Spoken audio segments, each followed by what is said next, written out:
Back on the 27th of March 2025, I spoke to former Wycombe Wanderers chairman Rob Couhig with regards to his plans to purchase Reading Football Club from Dai Yongge. Rob had recently left Wycombe and he wanted to get back into football. He picked Reading as his most likely destination. However, Dai Yongge was standing in his way, and there was a legal battle that happened just before that interview. I'm pleased to say that Rob Couhig now is the owner of Reading Football Club. So, what we wanted to do was to conclude our series covering the situation at Reading, was to welcome Rob on for one last interview, and he obliged. So, here is the interview with now Reading Football Club owner Rob Couhig. Welcome back to the show, Rob, and many congratulations. It's finally over, and you're the owner of Reading Football Club. How does it feel? Interesting. We had planned for this moment almost a year ago. Mhm. And obviously there was some tribulations and pratfalls along the way, but to finally get it over is a tremendous sense of accomplishment, but anticlimax at the same time. I will admit that on Wednesday morning, early your time, when it happened, there wasn't the sense of elation I would have thought. It was more like, there it is, job done. And then all the adrenaline kind of flowed out of my body, and I got a cold, and I was whiny. And but yeah, it's good, and we're already up and about and doing what we need to do. Excellent. And of course, after that Barnsley game, there was lots and lots of celebrations from the Reading fans. Although it wasn't quite across the line at that point, it was almost there. Yeah, well, it made me nervous because I had been invited once before, you may remember, early in the Yes. season to, quote, celebrate the fact that it was going to happen. And then I don't know what took place, but all kinds of things took place in the intervening 9 months. One of the great things about the football season is that you can get pregnant and have the baby in the same year. So it kind of felt like that. Well, if we go back to the sales process, you Yeah. must have found it, Rob, incredibly frustrating to see various parties blaming you for the sale collapse and accusing you for all sorts of things, including blocking the sale to others or reducing the price. How did you deal with that, knowing you couldn't reply as you wanted to keep the deal alive? Well, the only advantage of age and experience is that a lot of that you just have to let roll off your back. Most of the people making those criticisms had no idea what they were saying or why they were saying it. They were, in effect, accepting a company line by those who had their own interest in preventing the sale from going forward. We always knew that our offer was accepted, that we were expected to buy it. We also knew that our position with respect to the liens was the same that anybody would take. And we also never saw any real evidence that there was another, quote, superior bidder. All you heard was rumor. And in my life, I do not act on rumor, I act on substance. If somebody had called me and said, I'm Joe Blow and here's what I'm doing, it might have been different, but nobody did it. Do you wish you'd spoken on it looking back? Yeah, there's a part of me that, like the social media warriors, and all apologies to you and the podcasters and the like, have their place, but it did not affect me. It affected people around me. It affected I think it affected a lot of people within the club. They understandably wondering what the heck's going on. But for me, I've got a pretty tough shell, and it was either going to work or it wasn't. And I guess the advantage I had is that I've done enough law work, business deals in my life that I never was put out by it. I just saw it as a little carping on the side by people who loved the club without question. but had been fed bad information. So, from your perspective, there's no grudges against those people that maybe have spoken out. No, no. Look, it's their club at the end of the day, and we recognize we're coming in. One of the things that is interesting about English football to me Mhm. is that nobody really has control of anything for very long, and with respect to the entire history. We will have been in a club that's been around for almost 150 years. And as long as I may want to be there, it's going to be a tiny fraction of its history. Uh, Very much the old Chinese proverb of standing next to the river, and ultimately everything comes by again.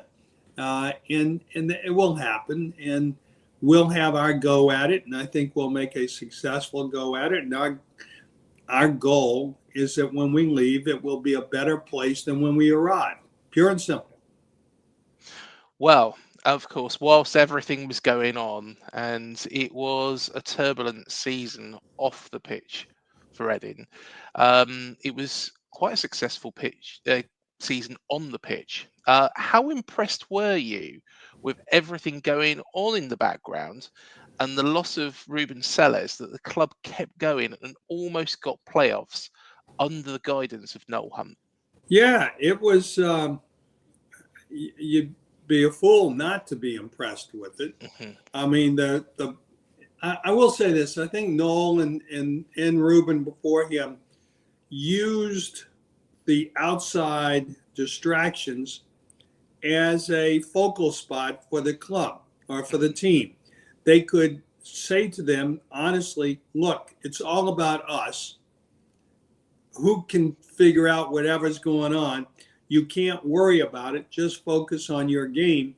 And they did an excellent job. Even the last match of the season, we were up until 2 minutes into the Leyton Orient game. We were right Mhm. there contending for the playoffs. And, my only regret is, and one of the things I always tell people is 46 games tells you where you're supposed to be when it's all over. And everybody can point. I can point in my mind to when we lost to Leyton Orient the first time, right after we were told we were not going to be the owners. I sensed sort of a deflation on the team a little bit. But that may be ego on my part, or it may just be reality. But there are other games that we won that probably, in retrospect, you could say, well, you probably shouldn't have. So it all worked out.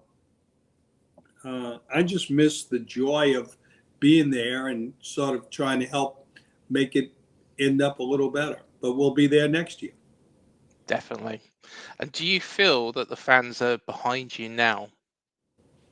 I never felt they weren't behind us. And I don't think it's a question of being behind an owner or adverse to an owner. What I think the fans are is that they are behind the team and the club and everything it stands for. And they've had a chance to prove it. Now, I think for some fans, it's been, I know this is counterintuitive, but it's almost been a heady experience of look at us, let us show you how we can control things. And that'll be a little difficult for them, but not hard. I think the fans have proven themselves very much to be solidly behind the club, irrespective of who the owner is. My job is to make it, as I say, the club better. And if when it's all over, they say, hey, nice job, Rob, good on you, that's great. Um, and that would be my expectation. Well, Reading Football Club was a jigsaw with parts that have been sold off to different companies by previous ownership. How have you put that jigsaw back together? And can you clarify to the fans exactly what you own now? Yeah, that's a great question, one that nobody's asked because it is hard. One of the things that happened is they moved the ownership of the stadium to the British Virgin Islands Mhm. in a separate company. They have the training ground is still part of the club, and people sometimes get that confused. So all of these things are under a holding company now that we have in the U.S. called Dogwood Football LLC.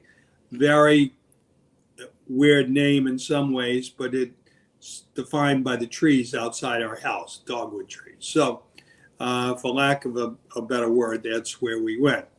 So, Dogwood Football owns Redwood Holdings One.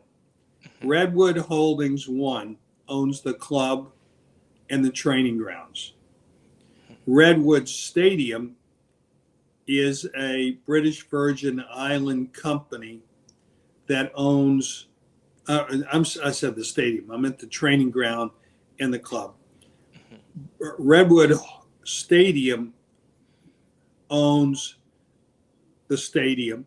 It's a British Virgin Island company because it was just easier to do it that way right now. And then there's a third company called Redwood Investments, which owns the debt, as it were, that the club owes to the owners, now us. We have taken over the ownership of all that debt. So it's in those three parts. We're having the lawyers sort through it at their leisure to figure out what's the best way to go forward from a tax standpoint. What's the best way for us to go forward to make sure we maximize the value out of it? There are things I want to do with the training ground. Ultimately, it's a huge piece of prestigious land. And before anybody starts writing you or calling you, it's not to do anything to the academy or to diminish what we have by way of a training ground. It's to see what else we can do to maximize its utility. Same with the stadium. We have got to do some things with the stadium. It makes no sense to have a 25,000 seat stadium sit there idle 320 days a year, 340 days a year, excuse me. So we want to look at that. We're looking at all the various little components from our hospitality / concessionaires. How do we do business with them? The merchandise has got to be redone. Our radio and TV is I think, one of the prime areas for redoing. This club should have a worldwide audience, and it's our job to get it there. We have some ideas on how to do that. All of those things are the things that excite me. But the corporate part, we're very fortunate to have a good set of lawyers working for us, and I would expect they will continue to do so. If you don't mind, Rob, I'd just like to expand a little bit on the academy, because it is an expensive but a very productive asset, as seen with the Reading squad without the recent years. Have you got any ideas on how to make that more sustainable, but whilst maintaining the successful output that is provided? Yeah, and I'm going to say something that people, first, you asked me earlier, how did I feel about the fans? Somebody got them outraged that I wanted to shut the academy down. Nobody ever asked me the question. The academy is, as you say, an asset. Could it be run better? I suspect almost anything can be. I want to have a good look at it over the next month and a half, 2 months, to make sure it's properly staffed, to make sure we're bringing in the right type of people, and that we're allocating costs the right way. One of the things that, and this is a little nuance, that there was a tendency to do was to attribute value to the players who played on the first team and give that value back as though the academy had sold them at some artificial price. I am not much in favor of that.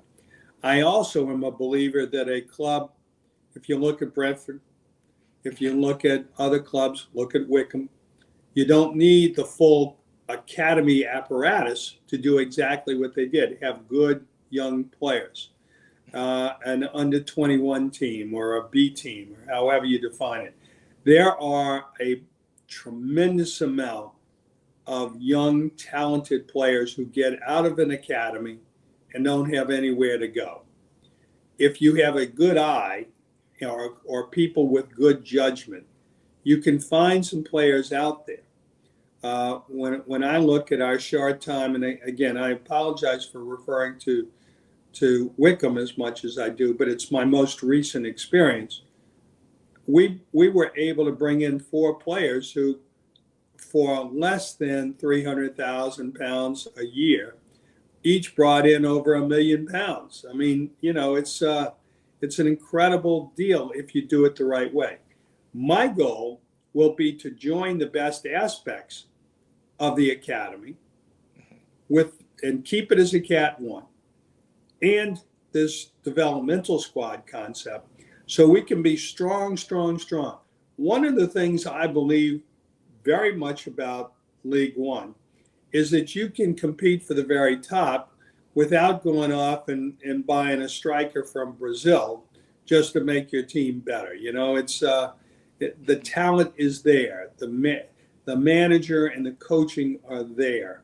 And if we can develop young players that we can sell, that makes everybody's economics work better. It makes the team better. And it's exciting for us. Definitely. Let's go to the finances, because of course you mentioned there that there is an amount of debt as well. Does that carry on from the Dai Yongge era, or is that all put to one side? Well, I have to be careful what I can say and what I cannot say. So let me try and do it this way. There will be the only institutional debt that will remain will be debt to us. We will have, in fact, bought all the debt that was owed to Mr. Dai. So it will now be owed to us. Obviously, we have no plans on collecting it in the immediate future, probably during the entire time that we own the club.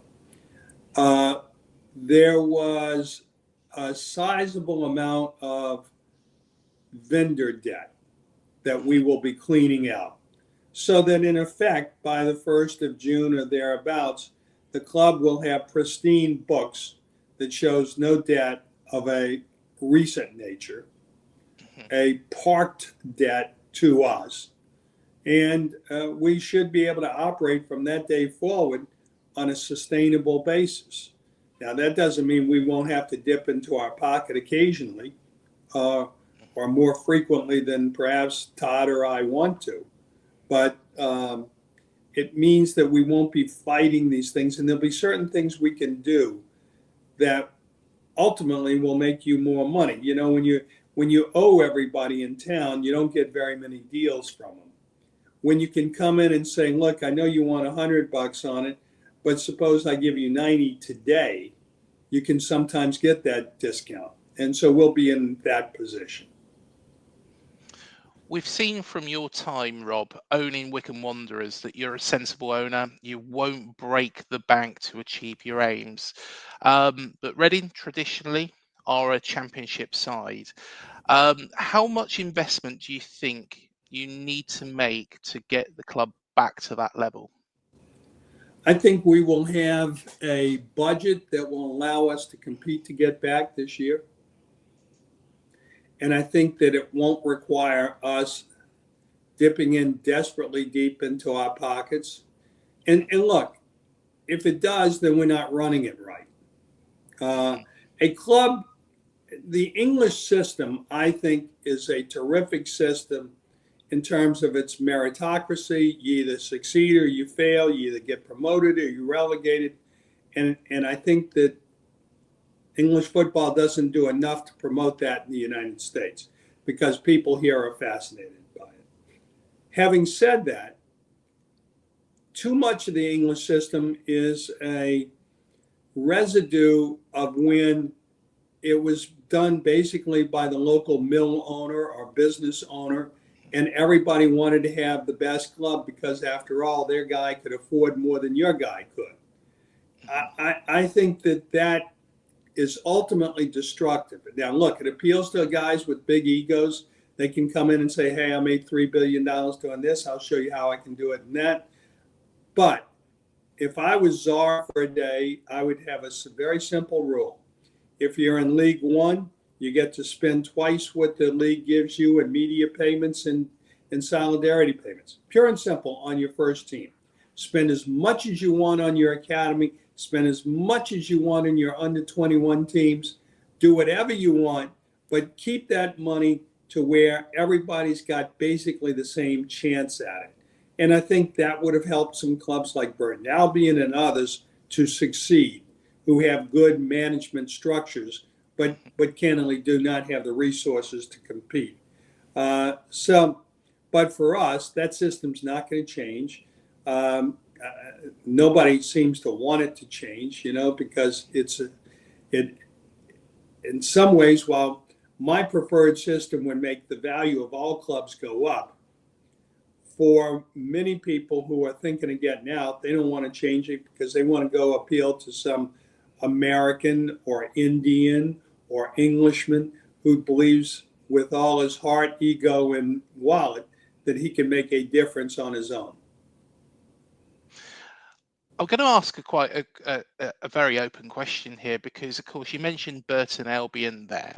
And some people watching this might think that Wycombe are probably in that same boat, that they didn't have the resources, but you managed to get them into the Championship and almost kept the club there. Should have kept the club there if somebody yes, had followed the rules. 100%, 100%. Do you think, Rob, you could take this club further than the Championship? Yes and no.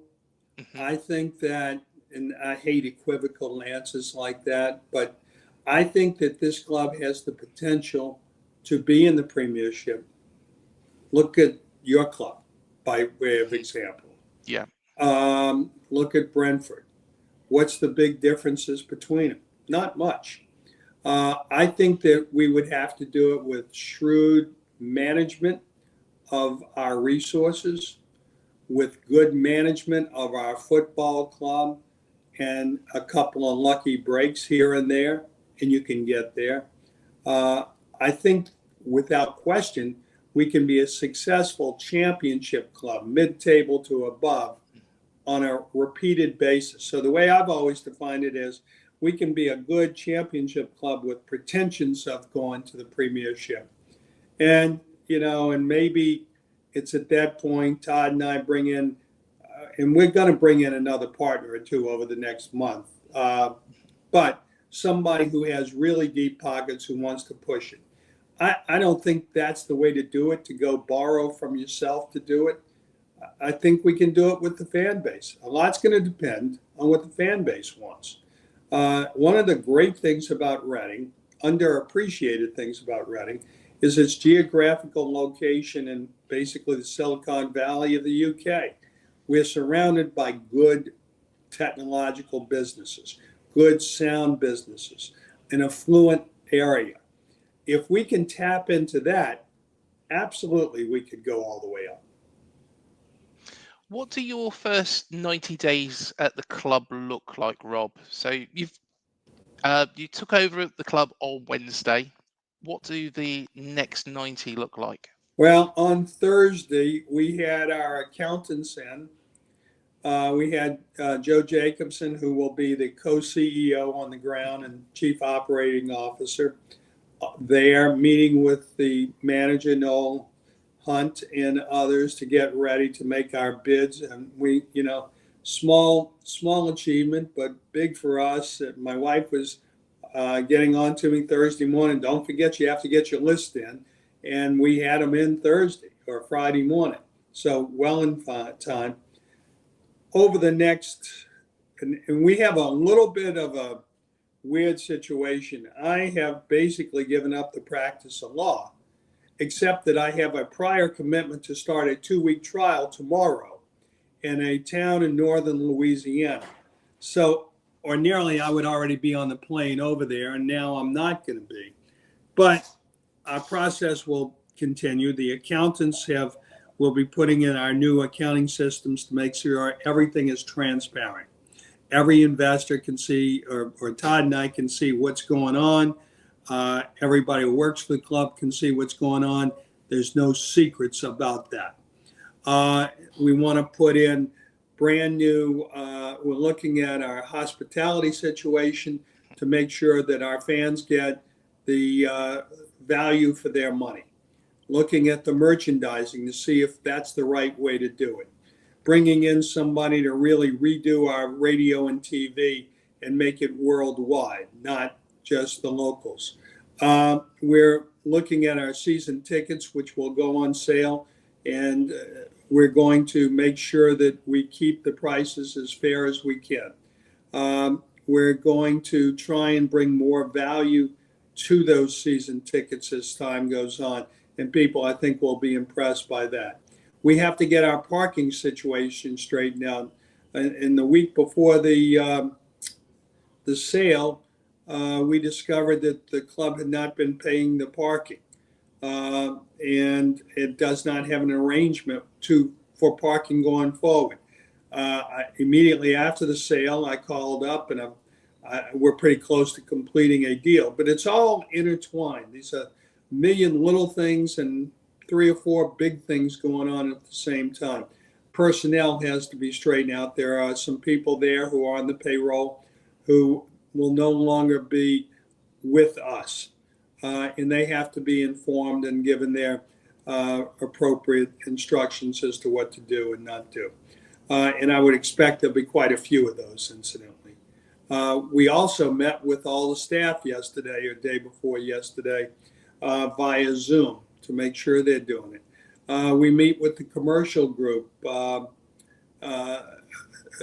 Tim Kilpatrick's done a marvelous job, but I need to get with him and help him through it. We sent out a note to all the season ticket holders because I believe they're the bedrock of the club.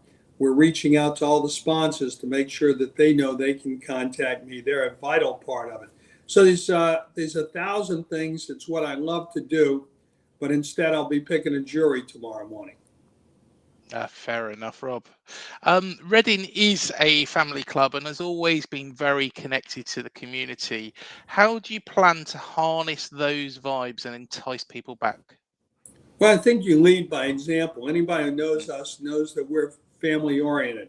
It was not by mistake that Todd and Amy came over with Missy and I when we made our trip a couple of weeks ago. Or I guess 9 months ago now, but we really enjoy it. One of the things that Joe and I have talked to Noel about when we select players, we select them on talent, but they also have to fit the Reading way, which to me is all about family. It's all about trust. It's all about confidence in each other. And I think people will see that we live what we talk. One very, very light-hearted question here as well, Rob, before we close off. And it's something that I've seen on a lot of forums, on X, on Facebook. Many fans want to see the song "The Impossible Dream" make a permanent return to the matchday playlist. Would you support this?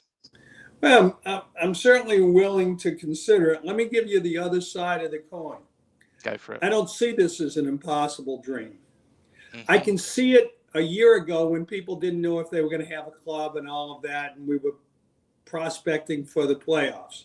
It happens to be, my wife will tell you, one of my favorite songs. But I'm kind of a Tom Petty guy these days. We don't back down. And which one is more rousing? I don't know. I don't have the ear for it, but we'll certainly have some good discussions about it. And you certainly will hear the Impossible Dream at the games. There we are. So I'm sure that'll put a smile on everybody's face. But Rob, before I let you go, thank you so much for coming on the first time round. I know it was in different circumstances to now. Of course, it's a little bit more relaxed now. It's all done, it's all dusted. And I do want to say a personal thank you on behalf of my father, because I was speaking to him last night, and he has been a Reading fan for 66 years, and it has worried him absolutely sick. We nearly lost him a couple of years back in 2019, and the actual takeover situation has really, really concerned him. But one thing he wanted to say was thank you for saving the football club. And I'm sure he's not alone. I'm sure there's a lot of fans, past and present, including myself, being born in the town as well, that wants to say thank you for, taking over the club and keeping going. Well, thank you. And let me go beyond just saying thank you, and kind of, because your father is one of many people, and I get Mhm. this thanks, and I have a tendency not to know how to react to it. And I'll tell you why. Mhm. I believe someday, somehow, somebody would have ended up being in my position and the club would have been, quote, saved. It's also hard for me to fathom the depth of commitment. I mean, I've been a New Orleans Saints fan since they were created. But in English terms, that's yesterday. It's only 50 years ago, you know? So Mhm. we look at this and we recognize that it's an asset, that's a business, and we intend to run it that way. But it's a community business that we intend to run for the benefit of the community. And I don't think those things are apart. But I always get a little bit, uh, if not teary eyed, at least a little bit taken aback when people like your dad or others are mentioned to me, because it's an awesome responsibility to take on somebody else's dreams and hopes and try and fulfill them. And all I can tell you, Dad, is I appreciate him hanging in, just as I do the others, and that we'll give it our world's best shot. And I hope he's pleased when it's over. Yeah, I'm sure he will be. But Rob, thank you so much for coming on. It's been a pleasure and all the very, very, very best. And no doubt, I've got full confidence you'll make a real success of Reading Football Club. Thank you so much. Cheers. My pleasure. And thank you everybody for watching. Please hit the like, subscribe, and the bell button below. It helps this channel to grow. Now, whilst Reading Football Club is under safe new ownership, with a chairman and an owner to be proud of in Rob Couhig, somebody who's managed Wycombe Wanderers so well in the past, there's other football clubs that are not so lucky as Reading were prior to Rob taking over. The likes of Morecambe, Swindon Town, Sheffield Wednesday, and Southend United are still in limbo state. And therefore, I want to say, as a final closing remark, football still has an ownership problem. Whilst Reading are now safe, thankfully, there is other clubs and other fan bases that are suffering the same. So the reason for this last piece is to plead to the footballing authorities to get this under control and to sort this out once and for all, because no football fan should be fearful of losing their football club.